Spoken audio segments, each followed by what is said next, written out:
as we're building our way through the fundamentals, getting more towards the complex, in this lesson, we're gonna build a prompt step by step to really understand more of how Midjourney is processing our prompts and also outputting its image. And this understanding is just gonna really help you in all of your future prompting, which I like to focus on first because if we have a solid understanding of the foundational aspect of the tool we're using, it can be a lot more effective down the road. So let's hop into Midjourney and get started. Start with opening up the settings panel, and I'm gonna turn our stylization to low, okay?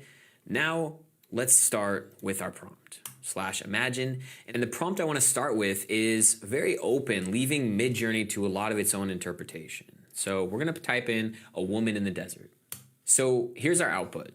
We have exactly what we asked for, a woman in the desert. There's no specific rhyme or reason to what we have. Midjourney kind of changed a few coloring, a few lighting changes. The subject is wearing a different outfit. Why is that though? We didn't specify what we wanted. We didn't say the style that we were looking for, which is a really important one. Do we want black and white photography? Do we want photorealistic? Do we want fantasy, sci-fi, steampunk style? All of these different keywords we're gonna get into, but let's be a little bit more specific and build this prompt up part by part. So now what I wanna do is type in a photorealistic woman in the desert.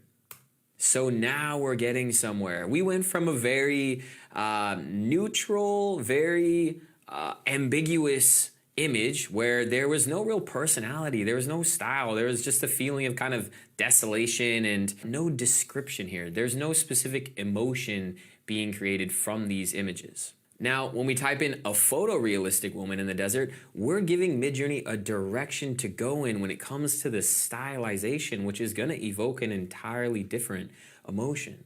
So we're also getting now a frontal view of our subject, which is key. So that's gonna allow for the viewer to connect more with what they're viewing.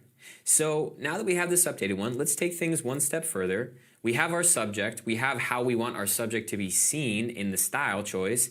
Now let's be more specific about what our subject is wearing. So a photorealistic woman in the desert wearing an advanced technology visor. So this is gonna point Midjourney in a direction of a more futuristic look and feel. Now we're actually really starting to create a visual, a brand identity, and just a very interesting aesthetic, just with a few keyword choices. So we started here, we got to photorealistic version, and then we started to give a time period and an overall era and an overall flavor and look and feel to our photo. And now let's take things another step further. We're gonna add what kind of framing we want the image to have. For this example, we're starting to develop our character and our location and our background and the era that this person is existing in. We wanna get a really great looking photo, so we'll use the term portrait framing. We could use wide shot, close-up, medium shot, all the terminology you would use if you're an actual photographer. And we're gonna change the aspect ratio to be 4:5, which is gonna be well suited for a portrait image. So by making these small changes, we're adding all these little additions to create a better final outputted image. So now with this new aspect ratio, we're starting to build a framing around an image and a subject that's just gonna be well suited for each other. And these images are looking great, but now I want to take a similar direction, but switch things up. So we're gonna do a completely different style of photo. We're gonna type in a Pixar animation of a woman in the desert, and we're gonna change the time of day at night, wearing the same exact thing with the same framing, and we're also gonna change the lighting scenario. So moonlit lighting versus what it defaulted to because we did not specify, it defaulted to the desert in the daytime, which is likely because a lot of the photos you see that Midjourney was trained on through its massive data sets were likely images of deserts in the daytime, but that doesn't mean you can't specify and change the prompt. So with this new slight change in our style, we went from photorealistic to more of a Pixar animated movie. Now, I think this one on the bottom right kind of does an okay job with what I had envisioned, but what I went ahead and did was I slightly changed the prompt. And this is something that you'll find as you're trying to get your ideal output, that sometimes little keyword changes. So instead of Pixar animation of a person, we typed in Pixar style render, which is actually a lot more accurate wording choice to explain what we're looking for. Of a woman in the desert wearing this specific technology, and also I added the key term Pixar character so that it more understood that I don't just want the animation graphic styling, but I also want our main character to resemble a Pixar character. So these do a much better job of that, especially this bottom left one. And so now that we know we can not only change the style, the look, the feel, what our subject is wearing, what time of day our subject is in, the location, all of these things, now let's take a similar prompt and let's change the aspect ratio. Let's change the background. So we want a photorealistic woman in the desert walking to a futuristic city, high-tech buildings, beautiful structures, and a wide shot at 16:9 aspect ratio.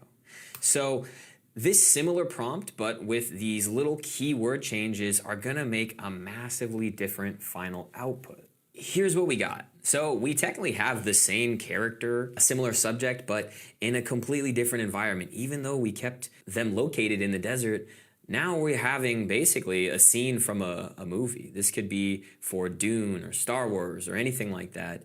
And to get to this different end product from here to here, what it comes down to is your specific word choice and the key words that you're choosing. So if you're finding that you're getting prompts that you love, awesome, you're using great word choice. If you're finding that you're not quite getting that final product, that you're looking for, it's probably the word choice. And on top of that, it can also be possibly changing your settings. So now what I want to do is change our stylization to very high. And what we're going to do is keep our same prompts that we used. So let's grab this prompt.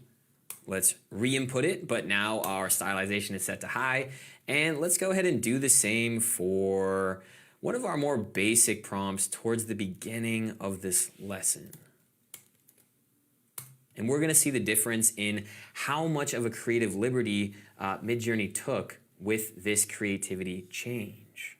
So we can see stylization set to low. These are not bad looking images by any means. The world that it's creating is very immersive, and these are pretty unique looking images. But with the stylization set high, look at these. These are even more of an immersive place with more lighting, more details, more intricacies, and just more of an overall artistic brush has been used in creating these images. Now, the same goes for these portraits that we took from our relatively simplistic prompt, a realistic woman in the desert. The outfit, the style, the facial expression, the lighting, all of this looks incredibly, incredibly professional.